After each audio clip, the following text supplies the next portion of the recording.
Hello everyone, আসসালামু আলাইকুম। সবাই কেমন আছেন? আশা করি আপনারা যেখান থেকে আজকের ব্লগটা দেখছেন সবাই অনেক ভালো আছেন। আমি তান্নি, ঢাকা থেকে বলছি। আমরাও আলহামদুলিল্লাহ ভালো আছি। সকালবেলা ঘুম থেকে উঠে আজকে ওয়াশিং মেশিনে কাপড় চোপড় ওয়াশ করতে দিয়েছি। আমি কিন্তু প্রতিদিনই ওয়াশিং মেশিনে কাপড় দেই।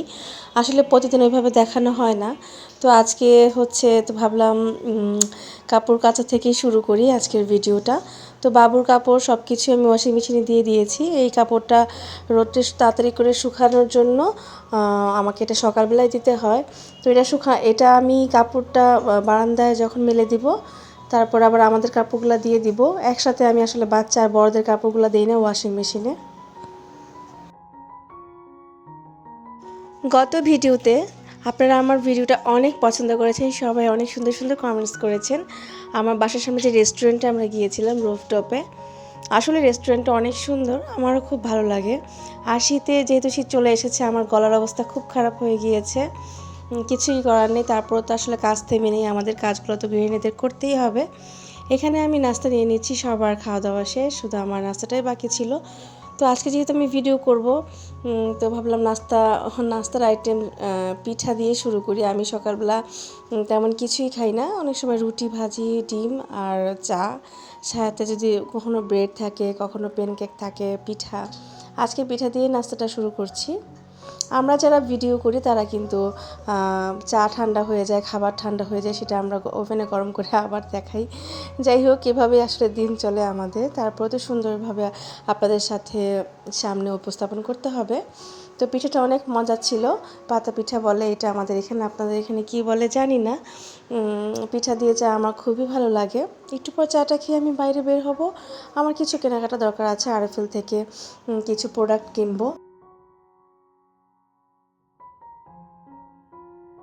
যারা এখন পর্যন্ত আমার চ্যানেলটা সাবস্ক্রাইব করেনি, প্লিজ চ্যানেলটা সাবস্ক্রাইব করে দিবেন। পাশে থাকা বেল বাটনটি ক্লিক করে অল অপশনটি ক্লিক করে দিবেন, এতে করে ভিডিও ছাড়া মাত্রই আপনার কাছে পৌঁছে যাবে। আর যারা অলরেডি এই কাজটা করেছেন তাদেরকে অসংখ্য ধন্যবাদ। বেশ কিছুদিন যাবতই ফলো করছি, ভিডিওতে অনেকে অনেক ধরনের কমেন্টস করে। তো আলহামদুলিল্লাহ ভালো কমেন্টস, তো যারা করে তাদেরকে অসংখ্য ধন্যবাদ। তবে কিছু আপু আছে এসে বলছে পাশে ছিলাম, সাপোর্ট করে গেলাম, বন্ধু হলাম। আসলে আপু, আমার মনে হচ্ছে কেন জানি আপনারা এই জিনিসটা জানেন না, তাই আপনারা এই কথাটা বারবার বলছেন। এই যে আপনার এই কথাগুলো বলছেন, এতে করে কিন্তু আপনার ভিডিওতে প্রবলেম হচ্ছে, সাথে আমার ভিডিওতেও প্রবলেম হচ্ছে, ভিউসে প্রবলেম হচ্ছে। অনেকে একটুখানি দেখে বললো যে আপু এটা দেখেছি চলে গেলাম। এটা কিন্তু আসলে আমরা বুঝতে পারি কে কতটুকু দেখেছে আর কে কতটুকু দেখেনি।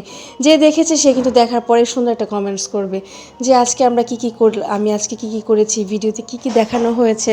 আর যারা এই কথাটা বলতেও পারেন না, তারা বলে যে আপু চলে আসলাম, আপু ভালো থেকো, শুরু করলাম। আর তো অনেকে তো আছেই যে স্প্যাম কমেন্টের জন্য বারবার খালি ভিডিওতে বলছে বন্ধু হলাম। আজকে কিন্তু আমি আরএফএল স্টোরেতে গিয়েছিলাম, সেখানে দুটো ফ্রাই প্যান পছন্দ হয়েছে, ফ্রাই প্যান এনেছি, সাথে আমার কিছু জার দরকার ছিল প্লাস্টিকের, সেগুলো এনেছি। তারপর হ্যান্ড ওয়াশ, তারপর বাচ্চাদের খাবার, মুদি বাজার, তারপর হচ্ছে চিপস, যা লাগে আর কি। তো কিছু আমার যার খুবই এয়ারটাইট বক্সগুলো, আমার এই বক্সগুলো খুব ভালো হয়েছে।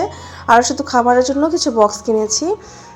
তো টুকটাক যা আছে সেগুলো আপনাদের সাথে শেয়ার করছি। আর বাসায় টেবিলের উপরে খেজুর রাখার জন্য, কিশমিশ রাখার জন্য কিছু খেজুর দরকার ছিল, সেটাও কিনে এনেছি। যাই হোক, বক্সগুলোর সাথে আবার আমার কিছু কিছু স্পুন দিয়েছে। তো আসলে যেটা বলতে নিয়েছিলাম সেটা হচ্ছে যে আপনারা যারা এটা করছেন বা এগুলো বলছেন, এতে করে আমার ভিডিওর অনেক প্রবলেম হচ্ছে, সাথে আপনার ভিডিওর কিন্তু প্রবলেম হচ্ছে, এটা আপনারা বুঝতেছেন না। প্রতিটি আপনারা ট্রাই করবেন যে যার ভিডিও দেখছেন ভালো একটা কমেন্টস করবেন, যার চ্যানেল সে কিন্তু বুঝেই আপনার ভিডিওটা পরে ভিজিট করবে এবং আপনার কিন্তু সাব করে দিবে। যাই হোক, আমি যদি আজকে কথাটা শুনে থাকেন, কাইন্ডলি আপনারা এই কাজটা করবেন না। আর আমার এই ছুরির সেটটা একটা আপু দেখতে চেয়েছিল, আজকে আমি দেখিয়ে দিলাম। এটা আমার প্রায় 2 মাস 3 মাস আগে কেনা হয়েছে, তো ওইভাবে আর দেখানো হয়নি। এখানে আপনি একটা কেচি পাবেন, সাথে হচ্ছে ছুরি কেচি ধার করার জন্য এই যে এটার নাম কি মনে নেই, এটা পাবেন। সাথে হচ্ছে 6টার মতো আপনারা ছুরি পাবেন। আর ছুরিগুলো কিন্তু খুব বেশি ধার, আমার কাছে মানে এত ভালো লেগেছে, কোয়ালিটিটা সবচাইতে ভালো। আর যেহেতু 5টা মনে হয়, হ্যাঁ 5টা বলতে ভুল করেছি, 5টা ছুরি পাওয়া যাবে আর সাথে একটা কেচি। যাই হোক, এটা কিন্তু খুবই ভালো। আর এটা 1800-1900 প্রাইস এখন হয়ে গিয়েছে, আমি যখন কিনেছিলাম এটা প্রাইস 1400 ছিল। যাই হোক, আসলে আজকে যাদের সম্বন্ধে কমেন্টসগুলো আমি যে আপুদের সম্বন্ধে কথাগুলো বললাম, যারা এই কমেন্টসগুলো করেন প্লিজ আর করবেন না। আমার মনে হচ্ছে কেন যেন আপুরা এটা জানেও না, সে না জেনে আপু কথাগুলো বলেছে। আর এই ফ্রাই প্যানগুলো আমার ভালো লেগেছে, আজকে ট্রাই করব আমি এটাতে কিছু রান্না করার। আমার খুব দরকার ছিল কিছু ফ্রাই প্যানের। আর আমার টেবিলে অলওয়েজ আমি এই বাদামটা রাখি, এই বাদামটা আমার খুব ভালো লাগে। তো ফিহার বাবাও খায়। তো এই জারটা বড় জার থেকে ছোট জারে কিছু রেখে দিচ্ছি, কিশমিশ বাদাম আর খেজুরটা থাকলে হয় কি, ওর বাবা সকালবেলা ঘুম থেকে উঠে দূরে রাখলে আর খায় না, টেবিলে রাখলেই খায়।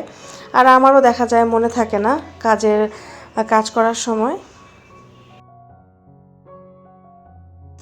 আর কিছু আপুদের উদ্দেশ্যে একটা কথা বলি, অনেকেই বলে যান যে আপু আমি কিন্তু আপনাকে এটা সাপোর্ট করেছি, আপনি কিন্তু আমাকে এটা করলেন না, এটা আপনি কেন করলেন না? আপু সময় হয়েছে চলে আসেন। আমি কিন্তু কখনো কারো করলে আমার ভুল অক্ষরও মনে থাকে না, একদমই মনে থাকে না। আমি যদি 100টা বা 40টা বা 50টা বা যদি একটাও করে থাকি, আমি যদি সে নাও করে, আমি কখনো রিটার্ন ব্যাক করে যেয়ে বলি না যে আপু এটা কেন করলেন না। এই তো আমার মাটা কিন্তু আমার একটা পার্সেল রিসিভ করেছে, দীপাপুর কাছ থেকে কিছু প্রোডাক্ট কিনেছি, সেগুলোই আজকে এসেছে। তো আমার নতুন ফ্রাই প্যানে আমি রান্না শুরু করে দিয়েছি, মাছ ফ্রাই করছি আর সেই সাথে আলু পটল দিয়ে রান্না করব। আজকের ভিডিওটা কেমন লেগেছে অবশ্যই জানাবেন, কারো খারাপ লাগলে প্লিজ ক্ষমা সুন্দর দৃষ্টিতে দেখবেন। আল্লাহ হাফিজ, আসসালামু আলাইকুম।